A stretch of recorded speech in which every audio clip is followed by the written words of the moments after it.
말씀 여호수아 3장 5절에서 17절까지 말씀입니다. 여호수아 3장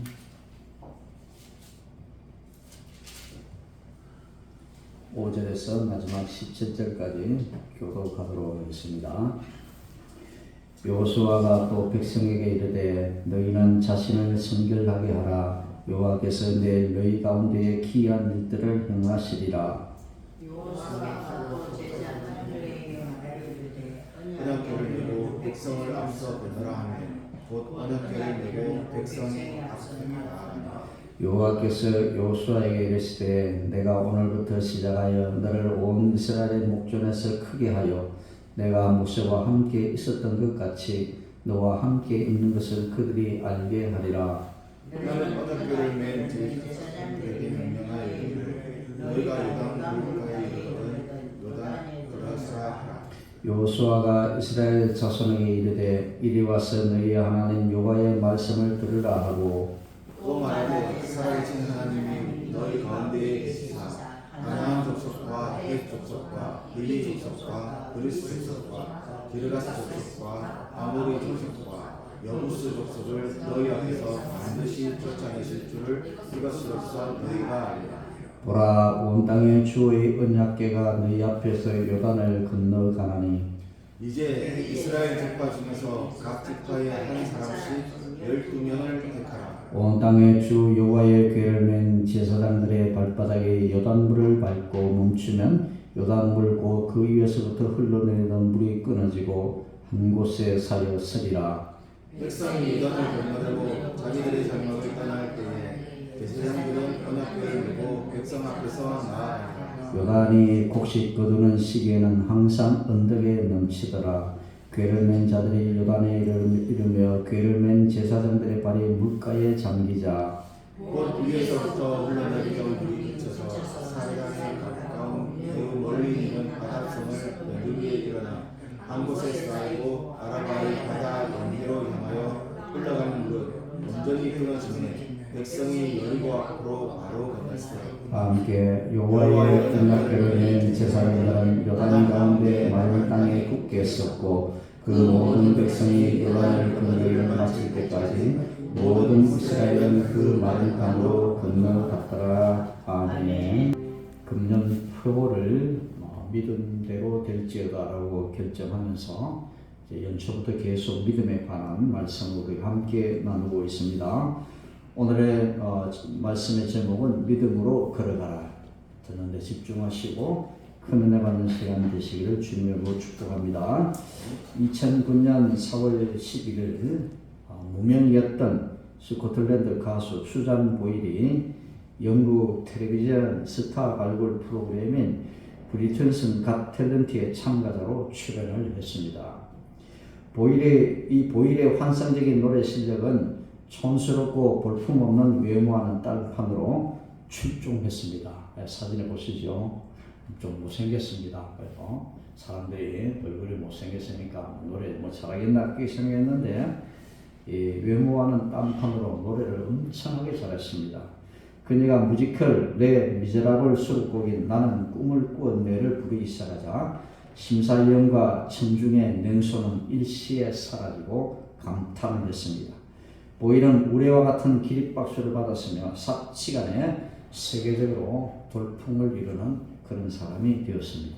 보일은 스코틀랜드의 작은 공업도시인 블랙번의 중상층 아일랜드 이민자 부부의 사이에서 9명의 형제 중에 막내로 태어났습니다. 출생 당시에 합병증으로 인해서 잠시 동안 산소가 공급되지 않아 가벼운 뇌 손상을 입었습니다. 보일은 학교에서 자주 집단 괴롭힘을 당했으며 학습장애 진단을 받기도 했습니다. 그러나 어린 시절 음악과 노래를 부르기에 매료되었던 이 보일은 12살 때부터 학교 음악회에 참가를 했습니다.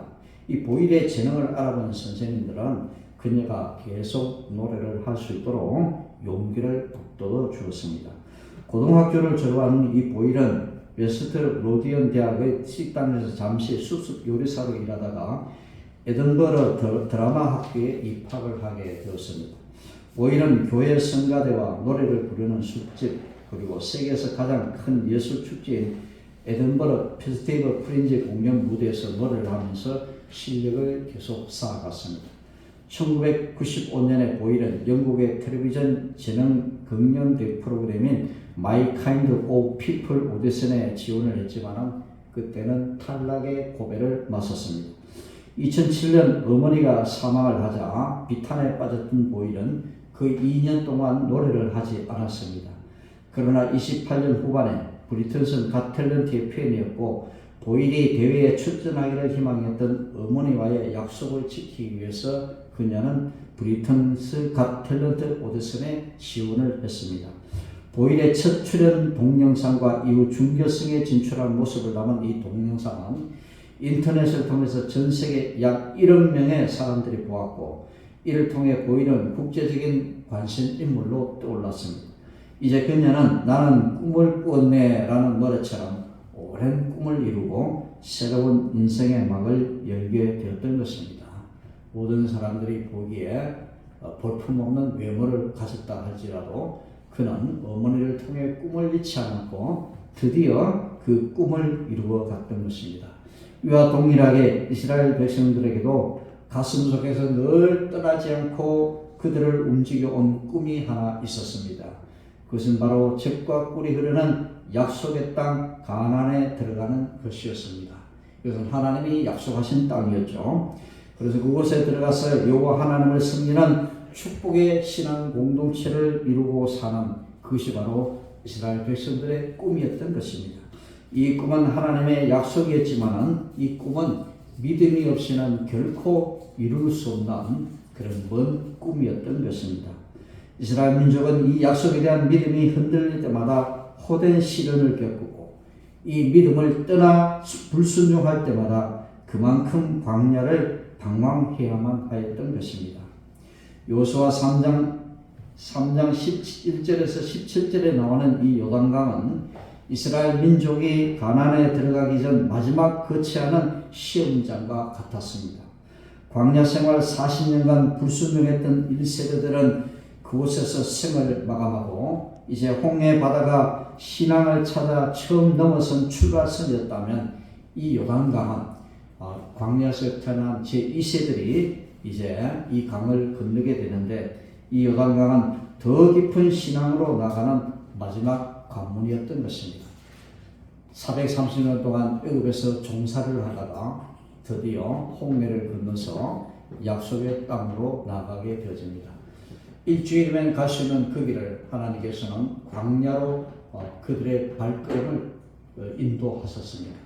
사람의 생각으로는 이해할 수 없는 일이었지만 왜 하나님은 일주일만 갈 수 있는 왕의 대로 그래서 일주일만 갈 수 있는 그 좋은 길을 두고 왜 이렇게 풀한 폭이 없는 광야길로 그들을 인도하셨을까요? 그들이 만약 일주일만 갈 수 있는 그 길을 걸어갔다면 아무도 그것은 하나님의 은혜라고 말하지 않았을 것입니다. 그러나 그들이 광야 40년의 삶을 통해서 그들은 하나님의 은혜를 톡톡히 경험을 했던 것이죠. 마지막 날 가나안 땅을 바라보면서 정탐꾼을 보냈을 때에 그들이 돌아서 하는 말은 바로 부정적인 보고였습니다. 우리는 그 땅에 들어갈 수가 없다라고 했습니다. 여호수아와 갈렙만이 우리는 하나님이 함께 하시면 그 땅에 들어갈 수 있다라고 그렇게 보고를 했지만 사람들은 그 두 사람의 말을 듣지 않았던 거죠. 그들이 나머지 10사람의 말을 그들이 인정했을 때에 그들이 40일 동안 정탐했던 그것이 40년이 되어지고 그 40일 곱하기 10에서 이제는 그들이 40년 동안 40일 동안 정탐했던 거기에다가 10을 곱해서 그들이 40년 동안 이제는 광야에서 배회하는 그런 삶을 살아갔던 것입니다. 40년의 세월이 지나고 드디어 제1세대들은 다 광야에서 죽음을 맞이하고 광야에서 태어난 제2세들만이 가나안 땅을 향해서 들어가게 되었던 것입니다. 홍해를 건너는 것이 그들이 신앙의 첫걸음이었다면 이제는 마지막으로 요단강을 건너 가나안 땅에 들어가는 이 요단강은 바로 그들이 이제는 마지막 그들의 신앙의 시험장이었던 것입니다. 이스라엘 백성들은 이제 광야 40년간 불순종했던 이 1세대는 그곳에서 생을 마감하고 제2세를 되는 이르 드디어 그 광야의 가나안 땅에 들어가게 되었던 것입니다. 광야에서 40년 동안의 세월을 보냈던 이스라엘 민족들은 이제 요단강을 건너 가나안 땅으로 들어가고자 합니다. 가나안 땅을 눈앞에 둔 이스라엘 백성들의 마음은 지난 세월 동안 겪었던 모든 일들을 기억하면서 그저 감개무량했을 것입니다. 드디어 우리가 하나님께 약속받았던 땅이 눈앞에 보이는구나. 이제 이 강만 건너면 드디어 우리는 약속의 땅, 축복의 땅으로 들어가게 되는구나. 그런 생각을 했을 것입니다. 그야말로 그들이 걸어온 이 40년의 세월은 바로 굴복의 삶이었던 것입니다.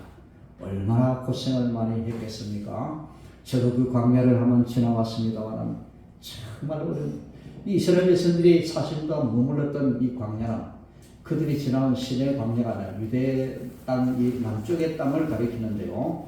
거기서 그들은 40년 동안 그 땅을 비하하면서 숱한 굴복의 삶들을 살아왔던 것입니다. 결코 그들에게 잊어버려서는 안 될 그런 삶이었습니다. 그들은 기나긴 세월 동안 숱한 고난의 길을 걸었지만 그러나 그 가운데서도 함께 하시는 하나님이 계셨기에 여기까지 올 수가 있었던 것입니다. 신명기 28장에는 하나님의 말씀에 순종하는 자가 받을 복과 불순종하는 자들이 받을 저주에 대해서 말씀을 하고 있습니다. 이 말씀은 곧 이스라엘 백성들이 광야 생활에서 순종의 길을 걷기도 하고 불순종의 길을 걷기도 했음을 나타내는 것입니다. 그들이 40년 광야 생활을 하면서 하나님께 순종하기도 하고 또 불순종하기도 했던 것입니다. 신명기 28장이 그들에게 보여주는 것은 바로 순종할 때 받는 축복과 불순종할 때 받을 저주에 대해서 말씀을 하고 있는 것입니다. 이스라엘 백성들은 광야 40년 동안 많은 시행착오를 겪었던 것입니다. 기회 있을 때마다 그들은 하나님을 원망했고 하나님이 세우신 모세를 원망했습니다. 차라리 그들은 다시 애굽으로 돌아가는 것이 낫다라고까지 그렇게 말을 하기도 했습니다. 그때마다 그들은 하나님께 징계를 받아서 전쟁의 위협과 병의 위험과 천재지변의 위험을 겪기도 했습니다. 하나님께서는 그런 징계를 통해 이스라엘 백성을 하여금 하나님의 말씀에 순종하는 길을 걷게 하셨던 것입니다. 우리가 키우는 자녀들도 말을 듣지 않으면 때때로 우리는 매를 들기도 합니다. 매를 들기도 하는 것은 그 아이가 미워서 그런 것이 아니라 사랑하는 자녀가 바른 길을 걷게 하기 위해서 자녀에게 징계의 매를 대는 것입니다. 하나님께서도 마찬가지입니다. 이스라엘 백성들이 불순종의 길을 걸을 때 하나님은 매를 드시고 그들을 때려서라도 바른 길을 걷게 하셨던 것입니다. 어떻게 하든지 그들이 하나님 주신 축복을 누리기 위해서 그들이 하나님께 순종하는 길을 걷게 하시기 위해서 하나님께서는 때때로 매를 대기도 하시고 징계도 행하기도 하셨던 것입니다. 하나님께서는 모세의 마지막 고별 설교를 통해서 이스라엘 백성들이 또다시 실패의 삶을 살지 않게 하시기 위해서 당부를 하셨습니다. 신명기 마지막 부분에는 바로 모세가 이스라엘 백성들에게 고별 설교를 하는 장면입니다. 이스라엘 백성들은 광야 40년 동안 함께 하신 하나님을 바라보는 영적 안목을 상실했기 때문에 헛고생하는 삶을 살아왔던 것입니다. 그러나 그런 가운데서도 이스라엘 백성들은 끝까지 인도하셔서 여기까지 오게 하신 하나님을 생각나게 하시는 것이었습니다. 우리의 삶도 마찬가지입니다. 우리가 삶 속에서 최선의 삶을 살았다고 할지 모르겠지만 하나님이 보시기에는 너무나 부족한 삶을 살았음을 우리는 하나님께 고백을 해야 되는 것입니다. 때때로 우리를 구원하신 하나님의 은혜를 망각하고 시간마다 때마다 내 생각, 내 뜻대로 살아가려고 아둥바둥했던 나의 모습을 보게 되는 것입니다. 지난 날을 조용히 돌이켜보면서 내가 하나님 앞에서 불순종하며 살아왔던 것과 동시에 그때마다 하나님께서 베풀어 주신 은혜를 생각하고 감사하면서 요단강을 건너 새로운 땅으로 향해 발걸음을 내딛는 저와 여러분들 되시기를 주님의 이름으로 축복합니다. 지금까지 우리가 살았던 세월을 돌아보면서 시행착오를 많이 겪었던 삶이었음을 주님 앞에 고백하고 이제 마지막 축복의 땅으로 나가는 우리의 걸음을 마지막 걸음에서 우리는 다시 한번 지난날의 과오를 반성하면서 주님 앞에 한번 다짐하는 오늘 이 시간이 되시기를 주님의 이름으로 축복합니다. 과거를 돌아보는 것은 낙심하고 후회하고 불평하기 위해서 그런 것이 아닙니다. 실패를 거울 삼아 새로운 시작을 하기 위함인 것입니다. 진정으로 회개하고 돌이키는 자에게 하나님은 은혜를 베풀어 주신다라고 말씀합니다. 9절에 여호수아가 이스라엘 자손에게 이르되 이리 와서 너희의 하나님 여호와의 말씀을 들으라 하고 라고 말씀합니다. 여호수아는 요단강을 앞에 두고 이스라엘 백성들에게 하나님의 말씀을 들으라 라고 합니다. 이제 새로운 시작을 하기 위하여 요단강을 건너는 이스라엘 백성들이 가장 먼저 해야 될 일은 무엇인가? 바로 하나님의 말씀을 듣는 일입니다. 오늘 우리가 지난 일을 돌아보면서 지난날 우리 인생길에서 모든 시행착오를 돌아보면서 오늘 이 시간 우리가 하나님 앞에서 해야 할 일은 뭐냐? 우리가 축복의 땅을 향하여 나아가는 그 새로운 땅을 향하여 나아가는 오늘 우리가 해야 할 첫 번째 일이 무엇인가? 그것은 바로 하나님의 말씀을 듣는 일입니다. 40년 세월을 광야에서 보냈던 이스라엘 백성들에게 이것은 얼마나 절박한 일인지 모르는 것입니다. 이스라엘 백성들은 시간 있을 때마다 하나님의 음성을 멀리했습니다. 모세를 통해서 주시는 하나님의 말씀에 귀를 기울이려고 하지 않았던 것입니다. 모세의 고별 설교를 통해 그토록 들었던 이 말을 이제 여호수아를 통해 또 한 번 당부하고 있는 하나님의 말씀인 것입니다. 여호와의 말씀을 들으라.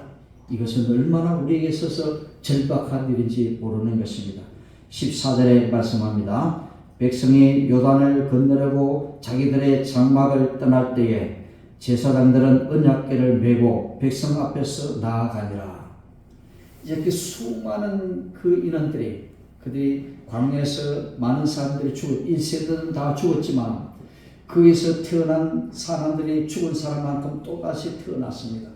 그래서 가나안 땅에 들어가는 사람의 숫자가 이제는 애굽에서 나올 때의 숫자와 거의 동일하게 그들은 가나안 땅에 그 많은 사람이 들어가게 되었습니다. 그 많은 사람들이 출발할 때에 이스라엘 백성들은 언약궤를 따라서 요단강으로 나아가게 되었던 것입니다. 언약궤는 하나님의 십계명 두 돌판을 보관한 것으로서 이 언약궤는 곧 하나님의 말씀을 의미하는 것입니다. 따라서 언약궤를 쫓아가야 하면 오직 하나님의 말씀을 쫓아 나가야 함을 가리키는 것입니다. 제사장들이 언약궤를 메고 딱 먼저 출발할 때 이스라엘 백성들이 그 언약궤를 따라서 이제 출발하는 겁니다. 언약궤가 맨 앞서 가는 것, 이거 우리에게 무엇을 가르쳐 말하냐? 우리의 모든 삶에, 우리 인생길 앞에는 오직 하나님의 말씀이 먼저 나가는 것입니다. 그리고 우리는 그 말씀을 따라 살아가야 된다는 것을 우리에게 가르쳐주고 있는 것입니다. 이렇게 새롭게 시작하는 이 첫 걸음은, 이 새로운 걸음은 하나님의 말씀을 앞세우고 출발하는 것이어야 하는 것입니다. 내 생각 다 내려놓고 내 주관적인 것 다 내려놓고 오직 하나님의 말씀만 따라서 살겠노라 각오하면서 그렇게 출발을 해야 하는 것입니다. 이제는 과거를 거울 삼아 절대로 말씀을 떠나 사는 삶을 살아서는 안 될 것입니다.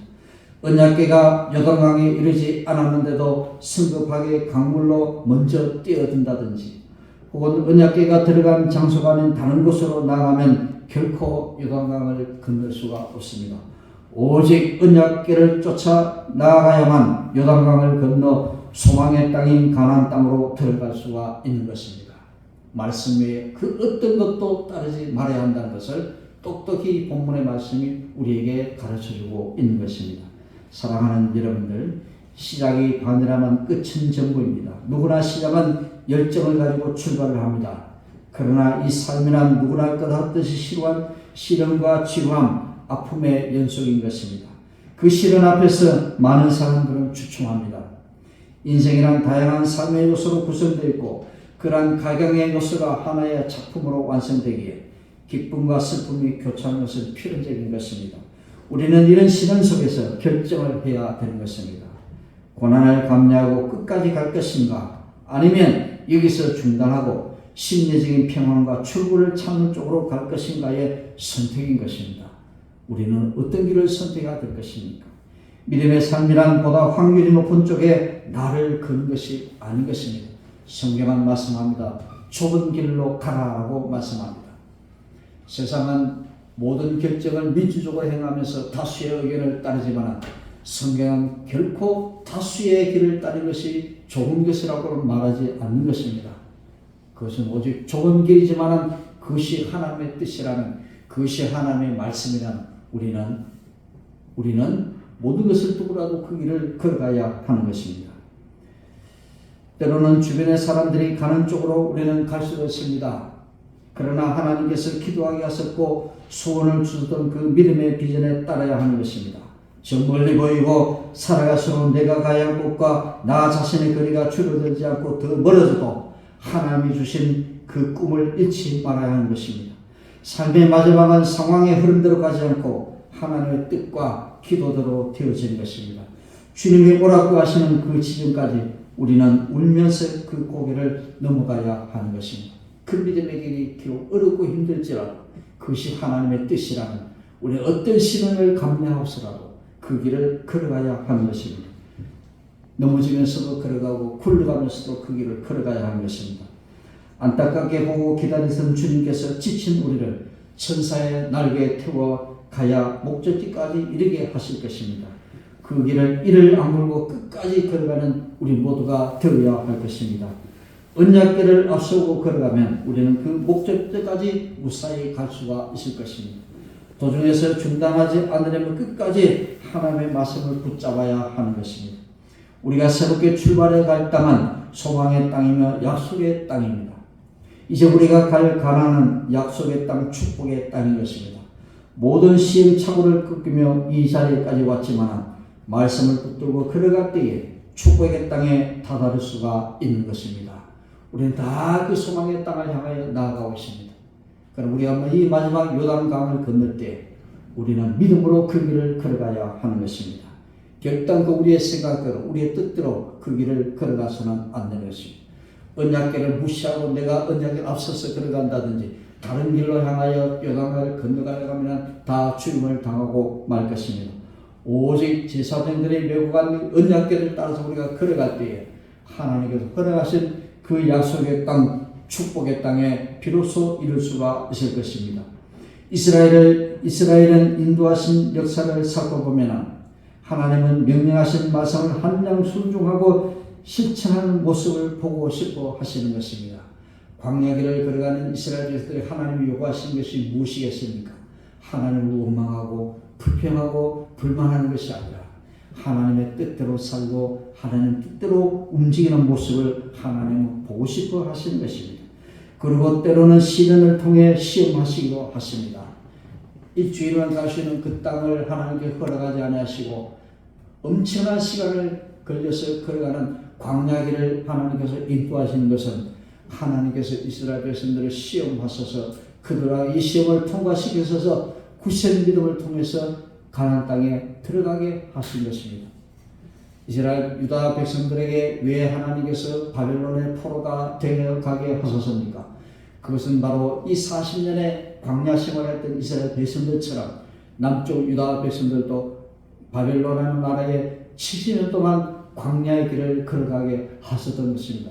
그 시험의 기간을 통하여 그런 다시 믿음을 회복하여 다시 예루살렘으로 돌아와서 예루살렘 성전을 다시 재건하고 성벽을 다시 일으켜 세우는 이런 일들을 하게 하셨던 것입니다.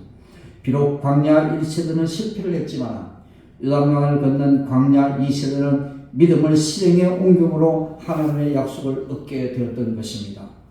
1세대들은 실패를 했습니다. 그러나 광야에서 태어난 이 2세대들이 믿음을 회복하고 그 광야 축복의 땅을 들어가게 되었던 것입니다. 바벨론의 포로가 되어갔던 1세대들은 다 바벨론에서 다 목숨을 잃었습니다. 다 거기서 죽었습니다.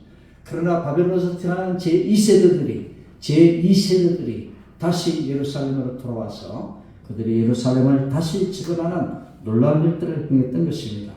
이스라엘 백성에게서는 이렇게 물을 건너는 두 가지의 놀라운 역사를 이루어갔던 것이죠. 이 물을 건넌다라는 것은 바로 그 히브리인들의 특징이었던 것이죠. 아브라함이 이제는 바벨론에서부터 가나안 땅으로 돌아올 때 유브라데의 강을 건너왔고, 이제는 야곱의 식구들이 애굽에 머물다가 이제는 430년 이후에 홍해바다를 건널 때 그들은 또 한 번 물을 건넜습니다. 그리고 마지막 이제는 광야 생활을 40년 동안 광야 생활을 했던 이스라엘 백성들이 이제는 마지막으로 요단강을 건넜던 것이죠. 이제 요단강을 건넜다라고 하는 것은 그들이 바로 이제는 약속의 땅에 들어가는 그 과정임을 우리들에게 가르쳐주고 있는 것입니다. 이제 하나님의 뜻을 따라 거룩한 꿈을 꾸는 사람들은, 하나님의 그 믿음을 행동으로 옮기는 사람들은 반드시 하나님의 놀라운 역사에 참여하게 될 것입니다. 믿음의 더 값진 결과는 전능하신 하나님, 살아계신 하나님과 동행하면서 그 뜻을 따라 살아갈 때에 우리에게 더 확고해지는 영생의 소망과 하나님이 주시는 평안을 누리게 될 것입니다. 이제 우리는 요단강을 앞에 두고 약속의 땅으로 들어가고 있는 저와 여러분들임을 아시기 바랍니다. 이제는 그 땅에 들어가면 하나님의 축복을 우리에게 주십니다. 이 평안은 누구도 빼앗을 수 없는 하나님 주시는 평안인 것입니다.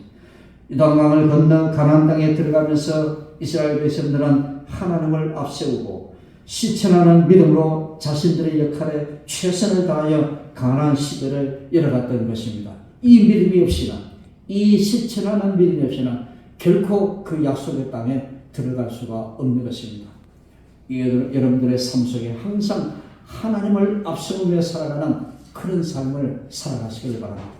언약궤를 뒤로하고 내가 먼저 건너가겠다, 내가 먼저 건너가겠다, 하나님의 뜻을 무시하고 내 생각대로 뭔가를 하려고 하는 이런 것을 통해서는 우리는 절대로 약속의 땅, 축복의 땅에 들어갈 수가 없는 것입니다. 하나님의 축복을 누리시기를 원하십니까? 하나님 주시는 평안을 누리시기를 원하십니까? 절대로 언약궤를 앞서 걸어가는 여러분들이 되어서는 안 될 것입니다. 언제나 묵묵히 겸손하게 그 언약궤를 따르며 그 뒤에서 실천하는 믿음을 가지고 그렇게 걸어가는 여러분들이 되어야 할 것입니다. 어떻게 이 강을 건너나, 어떻게 이 강을, 인간의 생각으로는 도저히 건널 수 없는 강입니다. 그러나 믿음대로 그 강에 발을 디누는 순간에 강이 갈라지는 역사가 일어났던 것입니다. 이제 저와 여러분들 모두도 믿음으로 요단강을 건너 이스라엘 백성들처럼 확고한 믿음과 실천의 삶을 통해서 미래를 향해, 축복의 땅을 향해 용기 있게 걸음을 옮기는 삶을 살아가시기를 주님의 이름으로 축복합니다. 기도하겠습니다. 하나님 감사를 드립니다. 오늘도 우리를 부르셔서 말씀을 듣게 하시고 또 이 말씀 붙들고 결단하게 하신 하나님 감사를 드립니다. 숱한 시련의 세월을 통하여 우리를 시험하시고 우리를 깊이고 약속의 땅, 축복의 땅으로 인도하시는 하나님의 은혜를 감사드립니다. 요단강을 앞두고 가나안 땅에 들어간 이스라엘 백성들처럼 확고한 믿음과 실천한 행동을 통하여 그 꿈을 이루고 가는 우리 모두가 되게 도와주시옵소서. 요단강을 건너는 그 믿음을 통하여 기어코 하나님 주시는 평안과 축복을 누렸던 것처럼 우리 또한 실천하는 믿음과 용기 있는 믿음을 통하여 하나님 주시는 귀한 축복 누리는 우리 모두가 되게 도와주시옵소서. 모든 것 감사드리며 예수님 이름으로 간절히 기도드립나이다. 아멘. 찬송가